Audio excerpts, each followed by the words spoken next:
Hello students, today we are going to start the third chapter of Civics, that is the Prime Minister and Council of Ministers. This is the second topic related to the Union Executive. In the first chapter, we studied about Lok Sabha and Rajya Sabha, that was related to the Union Legislature. The second chapter was about the President of India, and the third one is related to the Prime Minister and the Council of Ministers. This chapter is divided into two videos. In the first video, we are going to study about the Prime Minister, the appointment of the Prime Minister, the Council of Ministers and the Cabinet. These four are the main topic we are going to discuss in this video. The first one is about the Prime Minister. We know India is following a parliamentary form of government. In the parliamentary form of government, the President is a nominal ruler. The real executive powers are vested with the Prime Minister. We can say that he is the real chief executive and he is the head of the government. So, in Indian polity, the Prime Minister is the most powerful and most important figure. Then, next topic is the appointment of the Prime Minister. The Prime Minister is appointed by the President. Normally, after the general election, the leader of the majority party will claim for the post of the Prime Minister of the country. Once the President is knowing that this person has enough number of MPs in Lok Sabha, he will be appointed as the Prime Minister of the country. Sometimes, after the general election, no political party command a clear majority. At that time, coalition ministries are formed. Coalition ministries are formed with the support of 2 or 3 political parties. There also, its leader, the leader of the leading party may be appointed as the Prime Minister of the country. The third topic in this video is the Council of Ministers. The Indian Constitution provides for a Council of Ministers to run the country. The Council of Ministers are consisting of 3 categories of ministers. Normally, the members of the Parliament will be included in the Council of Ministers. But sometimes, non-members of the Parliament also be appointed as the ministers under one condition.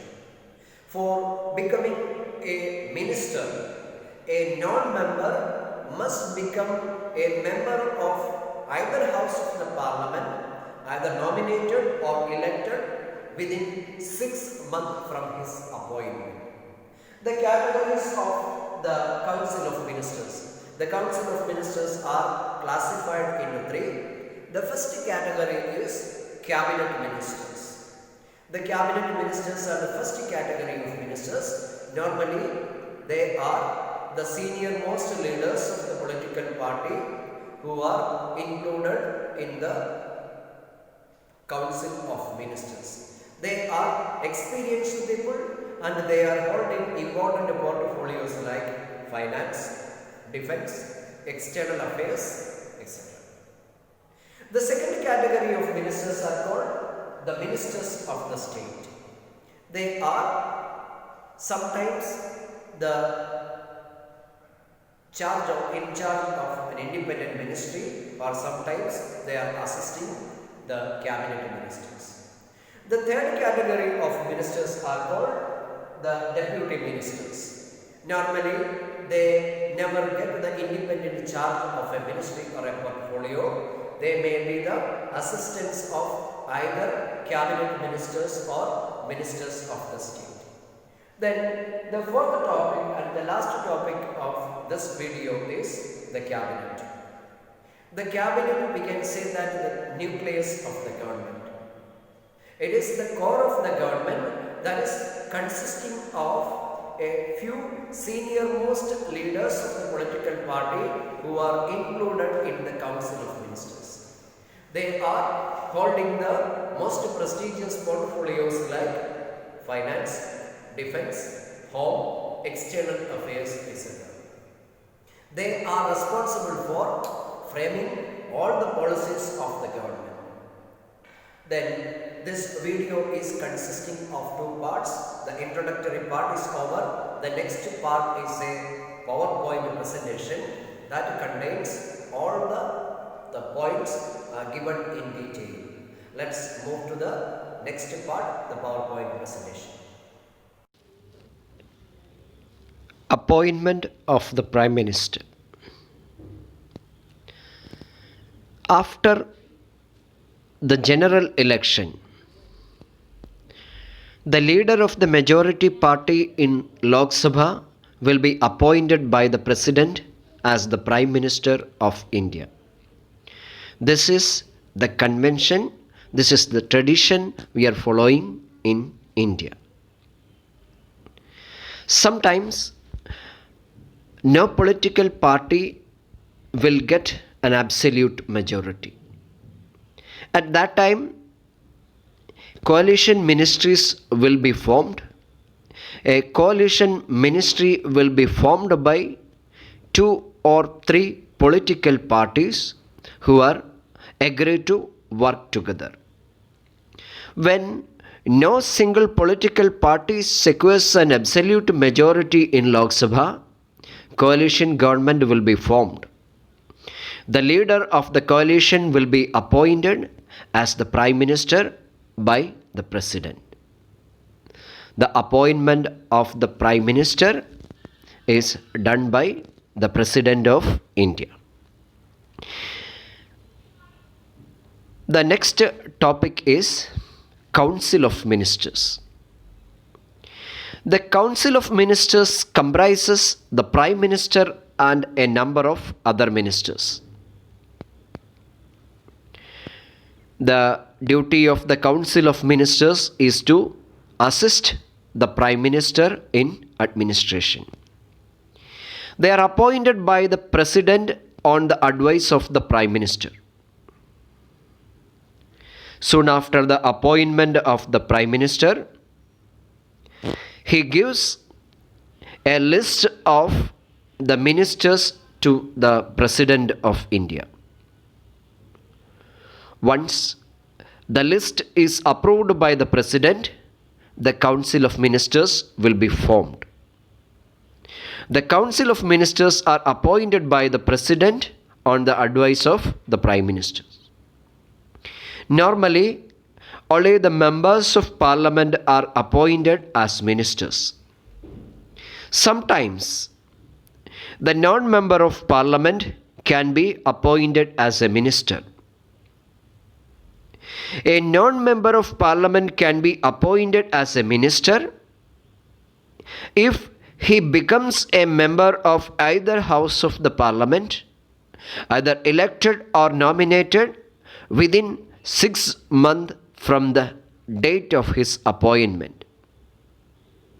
This is the condition for a non-member to be appointed as a minister. This is the answer of a short question given in the exercise on what condition a non-member of Parliament can be appointed as a minister. A non-member of Parliament can be appointed as a minister if he becomes a member of either house of the Parliament, either elected or nominated within 6 months from the date of his appointment. The next topic is composition of Council of Ministers. There are 3 categories of ministers in the Council of Ministers. The 3 categories are cabinet ministers, ministers of the state, and deputy ministers. The first category is the cabinet ministers. The cabinet ministers are the most important members of the council of ministers, and they hold important portfolios like defense, external affairs, finance, etc. The second one is ministers of the state. The ministers of the state are the second category of ministers. They may or may not hold an independent charge of any portfolio. Sometimes they may be in charge of a particular portfolio. Sometimes they are the assistants of other ministers. The third category is deputy ministers. They are the third category of ministers who assist the cabinet ministers and ministers of the state. They never get the independent charge of a particular portfolio. The next main topic is cabinet. The definition of cabinet you must learn. Cabinet is composed of a small but important body of senior leaders of the party who are included in the council of ministers. It is a small group, but it is a very important group. It is the nucleus of the government, and that is taking all important decisions of the government. Cabinet is composed of a small but important body of senior leaders of the party who are included in the council of ministers. The cabinet ministers hold important portfolios like defense, home, external affairs, finance, etc.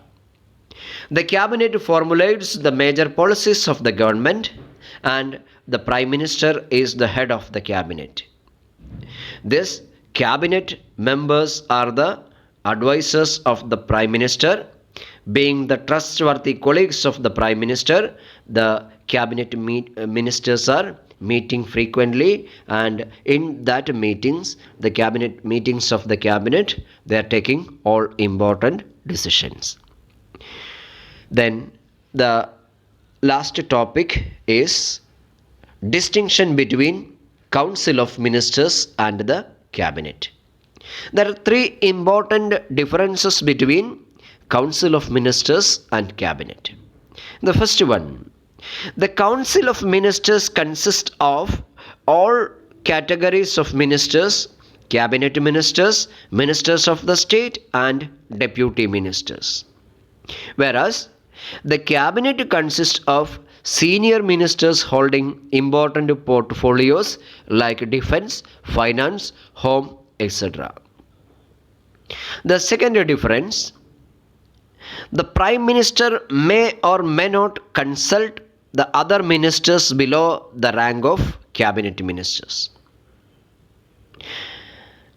At the same time, the cabinet ministers are the most trusted colleagues of the prime minister, and the prime minister always consult them. The third difference, in the day-to-day working of the government, the council of ministers as a whole rarely meets. As the cabinet determines the policies and programs of the government, it meets as frequently as possible. So these are three differences between council of ministers and the cabinet you have to remember. It is a frequently asking question for both the home examination and board examinations. The differences between council of ministers and cabinet. Thank you.